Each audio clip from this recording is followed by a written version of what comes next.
Toutes et à tous, j'espère que vous allez bien. Alors on va rentrer dans le vif du sujet. Avant, je voulais vous montrer les jolies petites agapantes qui sont dans le jardin de mes parents. Donc je trouvais ça plus sympa de tourner cette vidéo dehors entre deux averses. Voilà, donc pour rentrer dans le vif du sujet, donc on va parler aujourd'hui d'un protocole naturopathique que vous pouvez utiliser. Qu'est-ce qu'on peut utiliser finalement en post-injection bon voilà, je ne dis pas le mot, mais vous savez effectivement de quoi il s'agit. Ce que je tenais à rappeler avant d'utiliser ça, c'est que ce protocole, il est basé sur effectivement des études scientifiques d'une part et aussi sur ce qu'on connaît notamment au niveau de la phytothérapie depuis de très très longues années. Donc je vais vraiment vous expliquer parce que je vois vraiment beaucoup de choses passer sur le net et il y a vraiment de tout. Alors il y a des choses intéressantes, il y en a des un petit peu moins, on n'a pas forcément la vérification des choses, mais voilà. En tout cas, moi ce que je vais vous donner ici, c'est que déjà je tiens à prévenir que c'est quelque chose de totalement empirique puisque ça n'a jamais été testé jusqu'à présent sur l'injection actuelle qui est proposée. Donc on n'a pas forcément de recul là-dessus, mais ça va être quelque chose pour moi qui demeure absolument essentiel à l'heure actuelle si vous décidez de faire l'injection. Et je dis bien si vous décidez, je tiens à le préciser également puisqu'aujourd'hui personne, je dis bien personne n'a le droit de vous obliger à faire ce que vous ne souhaitez pas. Alors je sais que c'est pas évident, mais ça reste toujours un choix de notre part. C'est un choix qui est difficile et je sais de quoi je parle, hein, parce que pour travailler aussi en hôpital, eh bien je sais ce que c'est, je le subis comme vous aussi. Donc je tiens à rappeler encore une fois que si vous souhaitez faire l'injection, si c'est un choix libre de votre part, eh bien très bien et vous pouvez utiliser ce protocole. Et d'autre part, ce n'est pas parce qu'il y a un protocole qui est mis en place qu'il faut se dire ah, c'est bon, je suis protégée. Parce que encore une fois, on est toujours dans ce qu'on appelle un essai grandeur nature. Hein. C'est une injection expérimentale puisque l'AMM est toujours conditionnelle, hein, l'autorisation de mise sur le marché. J'avais fait une vidéo en ce sens, donc je vous invite à aller la regarder. Hein. Voilà, c'était la vidéo d'il y a à peu près 15 jours où j'explique vraiment ce qu'est effectivement l'AMM conditionnelle. Donc je tiens à rappeler que ce n'est pas parce qu'il y a un protocole, on va dire naturopathique qui est proposé que pour autant on doit se sentir totalement protégé par rapport à cette injection qui demeure tout à fait totalement expérimentale. C'est une première en tout cas et à taille et à échelle de l'humanité on va dire, ou en tout cas pour une bonne partie de l'humanité. Donc voilà, c'est encore une fois quelque chose d'empirique, mais c'est quelque chose de nécessaire et d'essentiel à mon sens à utiliser si vous devez passer à cette fameuse injection. Voilà, on va y arriver, mais je voulais vraiment poser les choses, c'était important pour moi. Donc, je vais vous proposer pas mal de choses. Prenez papier, crayon. Évidemment, c'est une vidéo, vous pouvez revenir en arrière aussi si vous le souhaitez. Je vous proposerai à la fin aussi effectivement peut-être de télécharger ce document, je vous expliquerai comment on fait. Donc voilà, en l'état des connaissances actuelles, voici ce que moi je proposerais suite à cette injection. La première chose, c'est que vous pouvez utiliser la gémothérapie. Pour moi, la gémothérapie, ça reste quelque chose de très intéressant puisqu'il y a... il n'y a pas de contre-indication la plupart du temps, il n'y a pas d'effet secondaire, donc c'est assez facile à utiliser et ça existe depuis très très longtemps, hein. C'est une branche de la phytothérapie. La gémothérapie, c'est la science des bourgeons de plantes et il y a 3 bourgeons dont je voudrais vous parler aujourd'hui qu'on peut utiliser bien sûr, qui sont d'une part, le premier ce serait le bourgeon de hêtre, qui est très intéressant parce que lui va soutenir ce qu'on appelle l'immunosuppression, c'est-à-dire qu'en fait il va l'immunosuppression temporaire hein, suite à la fameuse injection, et donc ça va permettre d'augmenter les macrophages qui sont nos fameuses cellules immunitaires, enfin nos globules blancs plutôt, immunitaires, donc ils sont c'est tout à fait envisagé. Un autre bourgeon que sont les bourgeons de noyer. Alors le noyer, j'aime bien l'utiliser parce qu'il va être utilisé dans les défenses contre les influences extérieures. Et Dieu sait si on a beaucoup d'influences extérieures à l'heure actuelle. Et d'un autre côté, ça va aussi permettre, je l'aime beaucoup parce que ça va renforcer les pressions que les gens peuvent subir, qui sont autour de la personne qui va devoir subir l'injection. Donc le bourgeon de noyer, finalement, on peut l'utiliser en post-injection ou même avant. En tout cas, ça va vous permettre de vous renforcer vos convictions malgré les pressions autour de vous. Et je trouve que c'est intéressant et d'un point de vue psychologique, et puis il va défendre aussi le territoire intérieur, notamment au niveau des intestins, et notre territoire aussi de manière un peu plus globale, je dirais, un peu plus notre territoire de façon mentale. Très intéressant le bourgeon de noyer. Donc à utiliser avant et après si vraiment vous décidez de le faire.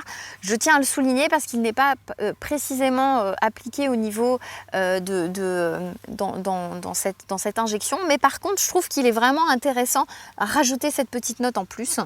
J'aurais peut-être dû vous le donner à la fin d'ailleurs. Un autre bourgeon qui est très très intéressant, et celui-là je dirais vivement recommandé, notamment dans les effets secondaires post-injection qu'on peut voir. Et d'ailleurs, bon, c'est une petite parenthèse encore, je suis désolée, je vais faire pas mal de parenthèses ici parce que j'ai besoin aussi de m'exprimer par rapport à tout ça. Encore une fois, on constate vraiment beaucoup d'accidents post-vaccinaux. Je l'ai dit. Post-vaccinaux, c'est pas grave, c'est pas un souci. Par rapport aux thromboses notamment, et surtout chez les personnes de moins de 30 ans. Donc attention. Mais pas que, hein, il y a aussi chez les personnes plus âgées. Donc on va pour ça utiliser un bourgeon qui est vivement recommandé et qui permet de prévenir justement les thromboses, les états thrombotiques. C'est le macérat. Alors j'ai vu beaucoup de gens dans les pharmacies aller acheter du macérat de châtaignier, de bourgeon de châtaignier, qui est très bien aussi sur le système lymphatique et circulatoire. Mais celui qui est vraiment utilisé dans les thromboses, ça va être le bourgeon de cornouiller. Et celui-là, on n'en parle pas beaucoup, on n'en parle pas suffisamment, mais je tiens à le préciser, c'est celui-ci qu'il va falloir utiliser et qui va être recommandé. Il y a d'autres bourgeons par rapport à ça.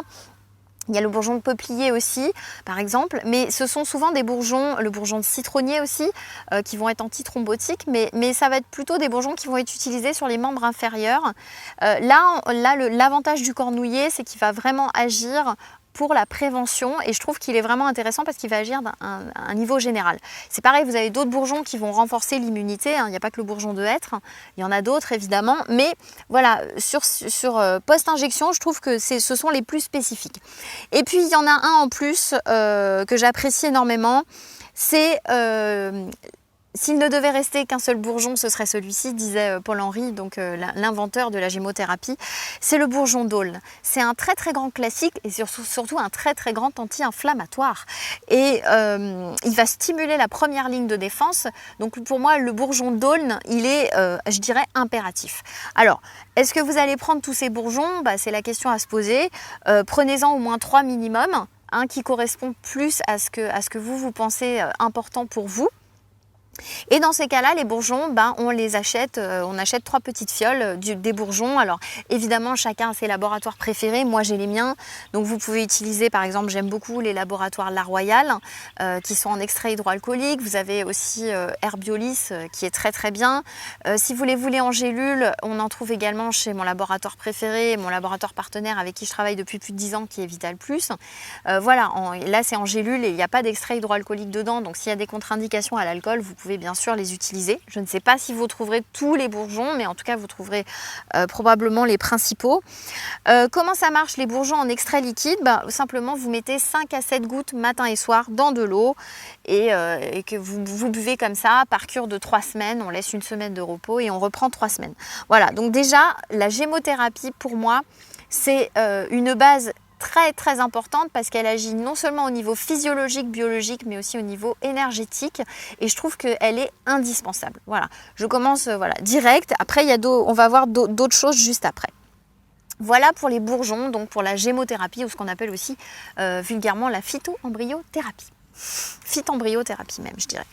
Alors, un indispensable aussi qui arrive tout de suite, qui est très important pour moi, notez les indispensables si vous ne deviez en prendre qu'un ou deux, ce serait ce qu'on appelle le L-glutathion. Alors, c'est assez particulier, c'est un antioxydant je dirais majeur qui va agir notamment au niveau de la détoxication au niveau du foie. Donc autant vous dire qu'après une injection, c'est un petit peu l'essentiel. Vous savez très bien que le foie, c'est notre usine de traitement de nos déchets. On en a principalement besoin. Si on a un foie qui ne fonctionne pas très bien et ça ne se voit pas forcément sur les analyses, il va falloir l'aider, il va falloir le soutenir ce foie. Et donc on le soutient principalement avec du L-glutathion. Alors, une petite aparté sur le L-glutathion, si vous ne connaissez pas, je vais vous indiquer effectivement de quoi il s'agit précisément. Alors le L-glutathion, c'est quoi? C'est un tripeptide, donc c'est trois toutes petites protéines réduites qui sont de mémoire donc la glycine, l'acide glutamique et la cystéine. Et c'est un antioxydant donc majeur, hein, c'est un des plus puissants antioxydants qu'on retrouve dans le foie, dans les reins et aussi dans le cerveau. Donc c'est extrêmement important du coup en post-injection parce que vous pouvez, il va vraiment falloir aider à augmenter les antioxydants. Vous savez, les antioxydants, ce sont ceux qui nous aident contre les radicaux libres. Les radicaux libres, c'est toujours intéressant d'en avoir un petit peu, mais c'est la production en tout cas l'excès de production de radicaux libres qui fait qu'on va altérer effectivement la santé dans notre organisme. Alors peut-être que je ferai une vidéo prochainement sur les radicaux libres, mais en tout cas, on doit fournir un maximum d'antioxydants. Et ce fameux L-glutathion va permettre vraiment de détoxiquer le foie, donc d'enlever les polluants. Alors ça n'enlève pas que les polluants, ça enlève tout ce qu'on appelle les xénobiotiques, hein. Ce sont des substances en fait qu'on ne trouve pas dans notre alimentation et qui vont être dues par exemple aux médicaments, à la pollution. Dans les médicaments par exemple, c'est excellent à prendre le glutathion quand on souffre par exemple, quand on a pris beaucoup de paracétamol et qu'on a vraiment surchargé notre foie, hein, parce que la dose pour abîmer le foie, elle n'est pas si élevée que ça au niveau du paracétamol, donc c'est impératif de consommer du glutathion. Pendant la période de Covid où on a dit aux gens, on ne les a absolument pas soignés, on leur a dit prenez du Doliprane, et bien je tiens à vous dire que voilà, la moindre des choses c'est déjà de prendre du L-glutathion pour pouvoir aider non seulement vos défenses immunitaires et détoxiquer votre foie. Ça c'est la base. C'est un modulateur du système immunitaire aussi, hein, le L-glutathion. Il va permettre de rendre, si vous voulez, des substances qui ne sont pas hydrosolubles, solubles. Voilà. C'est ça qui est super intéressant là-dedans. Et il va y avoir ensuite une excrétion urinaire. Donc vous allez pouvoir l'éliminer. Donc vraiment, je tiens à le préciser, pour moi, il est indispensable. Alors il y a plusieurs formes de L-glutathion. Je vous conseille de prendre le L-glutathion réduit, en forme réduite, parce que dès qu'on est en forme réduite, on est dans une forme qui va être beaucoup plus assimilable, qu'on appelle une forme biodisponible tout simplement. Évidemment, je vais vous donner ma marque préférée. Si vous le trouvez dans une autre marque, eh bien parfait pour vous. Moi, j'utilise la marque Vital Plus. Voilà, c'est ma marque préférée, c'est normal. Comme vous le savez maintenant, si vous me suivez depuis longtemps. Donc L-glutathion, pour moi, est indispensable. Un autre indispensable que j'ai beaucoup vu passer sur les réseaux sociaux et qui pour moi est évidemment la base aussi. Donc ajouté au L-glutathion, on va utiliser ce qu'on appelle la NAC. La NAC, c'est la N-acétylcystéine. Alors qu'est-ce que c'est que ce truc? En 600 mg d'ailleurs, je tiens à le préciser. Eh bien c'est un précurseur de glutathion. Alors, ça va aider aussi à la détox hépatique et on l'utilise aussi pour prévenir ce qu'on appelle les fibroses pulmonaires. Alors, c'est vraiment intéressant à ce niveau-là. Je dirais que c'est tellement intéressant que je ne comprends pas pourquoi on n'en parle pas plus, hein, de la fameuse NAC. Il faut en prendre 2 à 3 fois par jour à hauteur de 600 mg à peu près. Donc il ne faut pas hésiter, hein, 2 à 3 fois 600 mg par jour. Je vais vous en dire un petit peu plus sur la NAC. J'ai oublié de préciser que comme c'est un précurseur de glutathion, évidemment le glutathion, comme c'est un antioxydant, il va permettre de recycler aussi les vitamines C et E dans l'organisme qui vont être oxydées et qui vont les recycler. Donc ce qui fait qu'on va avoir une augmentation effectivement de ces vitamines qui sont antioxydantes et comme d'habitude, comme on le sait, on en a vraiment besoin. Donc la NAC aussi, c'est un fluidifiant respiratoire, c'est-à-dire que ça va avoir une activité, je dirais, mucolytique. Ça va permettre de fluidifier les sécrétions bronchiques. Donc ça, c'est très important, évidemment, pour soutenir l'encombrement des voies respiratoires. Donc il est évident qu'il va falloir en consommer aussi en post-injection, puisque derrière, on part du principe que certains n'auront peut-être pas l'infection, d'autres l'auront de façon atténuée, mais il y en a qui subissent énormément et du coup, c'est vraiment très important d'avoir ça pour l'activité non seulement détox au niveau du foie, mais aussi pour prévenir effectivement d'autres infections, les infections que vous pourriez avoir, donc telles que les infections respiratoires. Ça s'utilise très bien aussi pour les maux de l'hiver en temps normal, hein, en période de grippe aussi, on peut l'utiliser, la NAC. Ce n'est pas que utilisé en post-injection, d'accord. Il y a des vertus aussi très antioxydantes au niveau des yeux, donc je tiens à le signaler aussi, parce que ça peut être vraiment vraiment important. Mais encore une fois, on vise à éliminer au maximum les toxiques de l'organisme. Donc c'est un petit peu la base, hein, j'ai envie de dire. Ça a une activité anti-gueule de bois aussi, ça peut faire sourire certains. Voilà, je vous le donne au passage. Donc à utiliser, encore une fois, comme je disais, 600 mg et 2 à 3 fois par jour. Ça c'est vraiment important. Alors, petite contre-indication quand même, elle n'est pas à utiliser si vous souffrez d'ulcères gastriques et si vous avez des problèmes rénaux. Ça c'est la première chose, on ne va pas les utiliser, donc on les met de côté. Et si vous l'utilisez de façon prolongée, je vous conseille évidemment de prendre du zinc et du cuivre avec. Ça c'est une base aussi, d'accord? Donc ça vraiment c'est à respecter, c'est très important. Donc à utiliser. Alors, ça évidemment, ça va avec tout ce que j'ai donné dans la vidéo précédente qui s'appelle J'ai la Covid, que faire? Et donc dans ces cas-là où je vous indiquais effectivement un protocole précis, évidemment que vous pouvez utiliser la vitamine C, c'est vivement recommandé.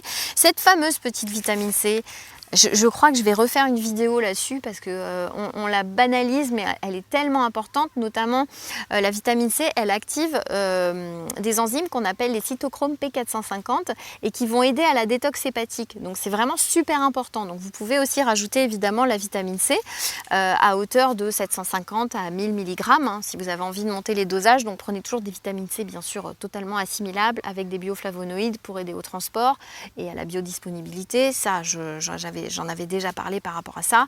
Vous pouvez évidemment toujours continuer à prendre la vitamine D3. Ça, ce sont les indispensables. Donc voilà pour ce petit protocole qui n'est pas si compliqué que ça finalement à mettre en place, hein, on est d'accord. Bien entendu, il va falloir aussi, évidemment, je dirais que c'est une évidence, mais je tiens à le rappeler ici, que la moindre des choses, pour la santé en général de toute façon et aussi en post-injection, c'est qu'il va falloir respecter ce qu'on appelle les 4 piliers de la santé, que sont un sommeil de qualité et en quantité suffisante, évidemment une alimentation au minimum équilibrée, hein, c'est-à-dire pas de grignotage, même du grignotage sain, et je sais qu'il y en a beaucoup qui grignotent sain. Respecter hein, aussi vos temps de digestion évidemment, l'exercice physique qui va être fait raisonnablement, ni trop parce que vous altérez le système immunitaire, ni pas assez parce que vous altérez aussi le système immunitaire.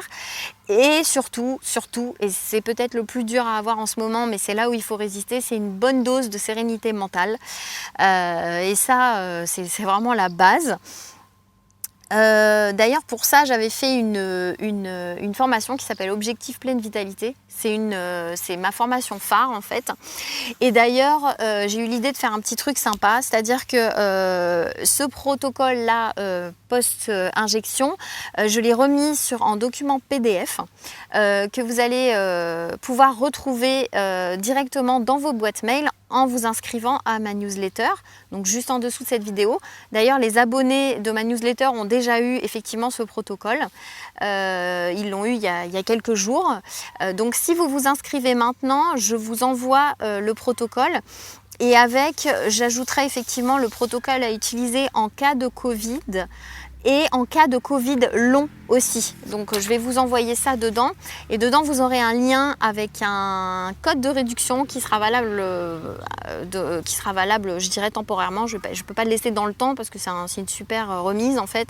Et donc pour vous procurer la formation Objectif Pleine Vitalité, qui représente finalement les bases de la naturopathie. C'est assez simple à mettre en place et ça vous permet justement, eh bien je dirais de garder et conserver au maximum une meilleure vitalité, une meilleure santé, et puis de quoi aussi préparer la rentrée par rapport à tout ce qui nous arrive. Voilà, donc tout ça vous pouvez le retrouver en dessous de cette vidéo. Donc vous inscrivez à la newsletter, je vais mettre un petit lien, vous verrez, et puis vous recevez ça dans vos boîtes mail.